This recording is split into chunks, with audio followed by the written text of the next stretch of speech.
senadora Rosa Mayorga, quien es la ponente de este informe no vinculante respecto a la objeción parcial del Ejecutivo a la Ley Orgánica de Transparencia y Acceso a la Información Pública. Señor secretario, ¿me escucha? Ahí se le escucha fuerte, señor presidente. Gracias. Tiene la palabra la ponente, una vez que se abre el debate, Rosa Belén Mayorga, por favor. Audio. Se ha dado a Muchas conocer por parte gracias, del presidente de la presidente. Un Asamblea saludo Nacional cordial que ya está a todos los lista y en estos compañeros y instantes interviene compañeras la y, por asambleísta supuesto, a la gente que en Rosa este momento Mayorga está siguiendo esta sobre sesión. el informe no De la misma vinculante. manera, todo el equipo técnico que nos da soporte para poder realizar estas sesiones. Si me permiten compartir pantalla. Señor Gracias. secretario, por favor. Sí, está ya. No sé si me confirman que se ve correctamente. Sí, sí, asambleísta Gracias. Mayorga, continúe, por Muy favor. amable, muchas gracias.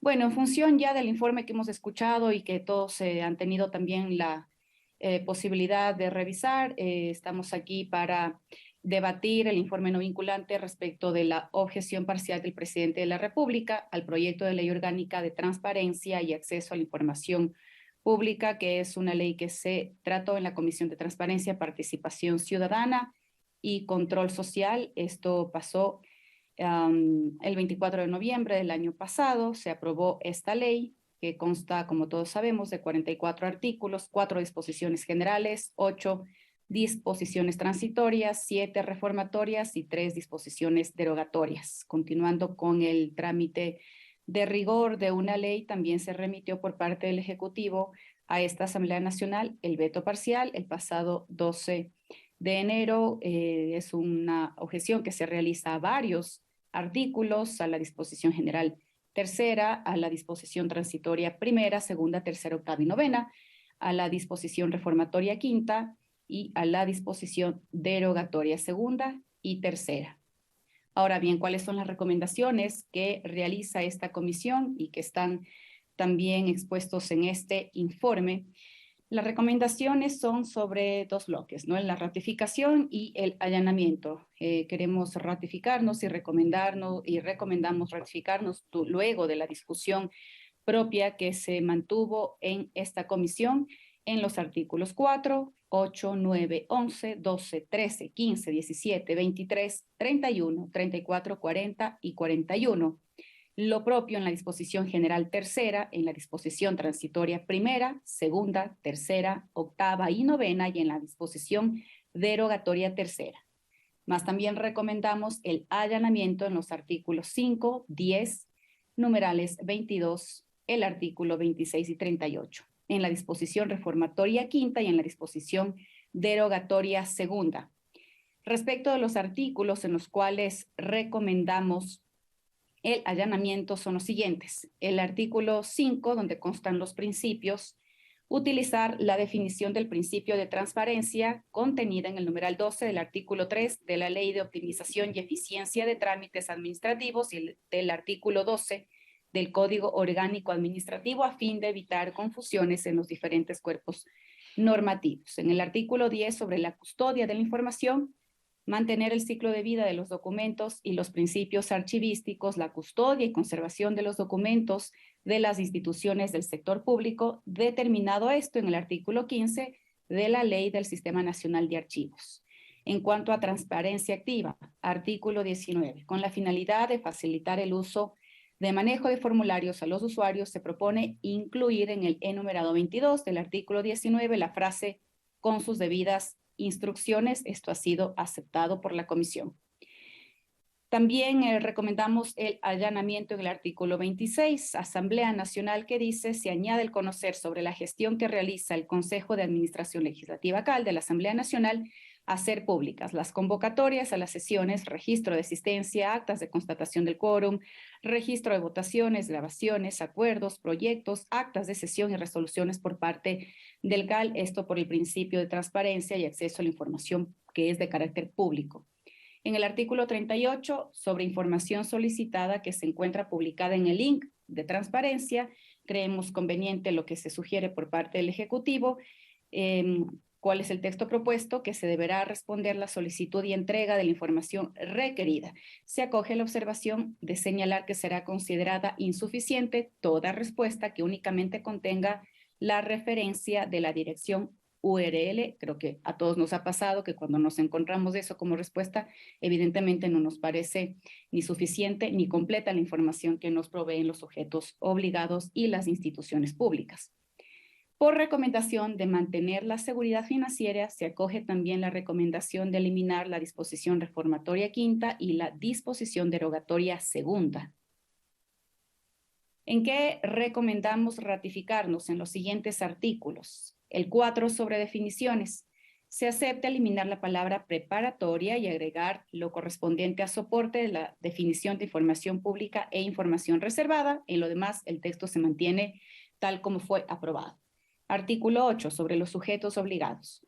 Sobre las personas jurídicas de derecho privado, a las que se refieren este literal son las que manejan recursos del Estado y es sobre esto su obligación también de transparentar, por lo cual deben ser parte de los sujetos obligados.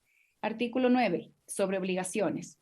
Se acepta la incorporación de cumplir con la Carta Internacional de Datos Abiertos sobre la Defensoría del Pueblo. En este órgano se encuentra atribuido con un procedimiento específico en caso de que no se cumpla con otorgar la información a la Asamblea Nacional, por lo que se mantiene el texto como fue aprobado.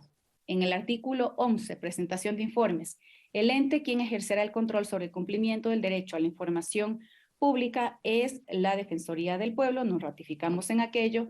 Por lo tanto, es a esta entidad que se deben presentar los correspondientes informes. El artículo 12, autoridad de acceso a la información.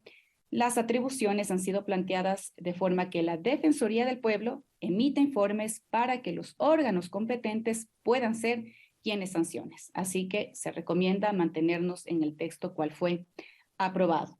En el artículo 13, sobre atribuciones, de la misma manera como ya se mencionaba en el artículo 12, las atribuciones han sido planteadas de forma que la Defensoría del Pueblo emita los informes para que los órganos competentes puedan sancionar. Nos mantenemos en que este sea el órgano que realice estas funciones y a quienes se presenten los informes, es decir, la Defensoría del Pueblo. En el artículo 15, sobre información reservada, se acoge la primera observación sobre eliminar la declaración del estado de excepción. El resto del texto se mantiene cual lo aprobado. Artículo 17, clasificación de la información, no se está refiriendo a la legitimidad del acto, sino a las consecuencias en caso de que no se cumpla con lo determinado en la ley. Se mantiene el texto aprobado originalmente. En el artículo 23, sobre la función de transparencia y control social, a pesar de no ser vinculantes, son informes que tratan temas de interés nacional. Por lo tanto, nosotros sugerimos que se mantenga el texto aprobado originalmente. El artículo 31, que también recibió una objeción, que es sobre la calidad de la información, pues debemos mencionar que no se trata de la administración del archivo, sino de la entrega de la información que deben realizar las instituciones. Por lo tanto, recomendamos que se mantenga el texto aprobado originalmente. Sobre los artículos 34, plazo, el artículo 40, gestión oficiosa, y el 41, el procedimiento, debemos decir que en estos tres artículos se mantienen los días plazo. Hemos escuchado ya la explicación también en el informe. El Código Orgánico Administrativo no limita que puedan existir días que correspondan a plazos, es decir, donde también se cuentan los fines de semana. Por lo tanto, recomendamos mantener el texto tal cual lo aprobado. Disposición general tercera, no es correspondiente el cambio de órgano rector, ya que el proyecto de ley no es sobre la protección de datos personales. Se sugería que sea la Superintendencia de Datos Personales quien sea el órgano rector a la hora de cumplir con esta ley. Nosotros sostenemos que siga siendo la Defensoría del Pueblo. Se trata de acceso a la información de carácter pública y no de datos personales. Llegamos a las objeciones de la disposición transitoria primera, disposición transitoria tercera, disposición transitoria segunda, disposición transitoria octava y novena. En estas 5 disposiciones se mantienen los días plazo. El Código Orgánico Administrativo, insistimos, no limita que pueda existir días que correspondan a plazos, es decir, que consideren también los días de fin de semana. recomendamos mantener y aprobar el texto que fue aprobado originalmente. Sobre la disposición derogatoria tercera, se considera que la ley está dirigida al ejercicio del derecho de la información pública. Esta es una ley que habla del derecho al acceso a información pública, por lo tanto, nos parece que no es necesario redundar en ello, insistir en que se trata del ejercicio del derecho al acceso a la información pública. Ya la ley, esa es la rigurosidad y el espíritu de la ley, así que sugerimos mantener el texto tal cual fue aprobado originalmente.